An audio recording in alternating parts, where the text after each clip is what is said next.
అందరికీ నమస్కారం. సాంసరణ స్వామి శరణమయ్యప్ప. మీరు చూస్తున్నారు కదా, ఇదే వావర్ స్వామి యొక్క మసీదు. సో చాలా మంది కూడా తెలియక వావర్ స్వామి మసీద్కి అయితే వెళ్తున్నారు. అయ్యప్ప స్వామి జననం త్రేతాయుగం సమయం నాటిది. త్రేతాయుగం సమయంలో అసలు ఇస్లాం మతమే లేదు. మేము కూడా 2 years బ్యాక్ వరకు తెలియక వావర్ స్వామిని అయితే దర్శించుకున్నాం. కానీ ఈ మధ్యన 2 years నుండి కూడా మన తెలుగు రాష్ట్రాల్లో రెండు తెలుగు రాష్ట్రాల్లో కూడా చాలా మంది వరకు అవేర్నెస్ అయితే వస్తుంది. అయ్యప్ప స్వామిలు జనరల్ గా మాలదండం వేసుకున్న తర్వాత స్వామి శరణం ఎదురైతేనే స్నానాలు చేస్తూ వెళ్తాము. అటువంటిది మనము మసీదులోకి, అంటే ఇందులో లోపల మసీదు ఉంటుంది, సమాధి ఉంటుంది. అటువంటి సమాధిలోకి ఎలా వెళ్తాము అనేది క్వశ్చన్. చాలా మందికి అయ్యప్ప స్వామికి 5 జన్నాలు ఉన్నాయి అంటారు.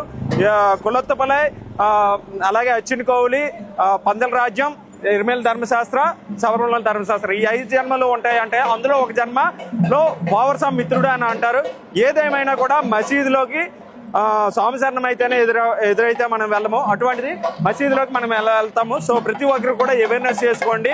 అయ్యప్ప మాలదండం మనం చాలా పవిత్రంగా భావిస్తాము. ఇటువంటి అయ్యప్ప మాలదండంలో వావర్ స్వామి మసీదులోకి వెళ్ళకపోతేనే మంచిది. ఎందుకంటే మనం చూస్తున్నాం కదా, ఎదురుకే పేట శాస్త్ర దేవాలయం ఉంది. దాని ఎదురుకే అయ్యప్ప స్వామి దేవాలయం ఎదురుకే వావర్ స్వామి మసీద్ అయితే ఉంది. సో ప్రతి ఒక్కరు కూడా అయ్యప్ప భక్తులందరూ కూడా అవేర్నెస్ చేసుకోండి. దయచేసి ఎర్మేల్లో ఉన్న ఈ వావర్ స్వామి మసీద్కి అయితే వెళ్ళొద్దు. అయ్యప్ప స్వామి త్రేతాయుగం సమయానికి ఇది ఒక కల్పిత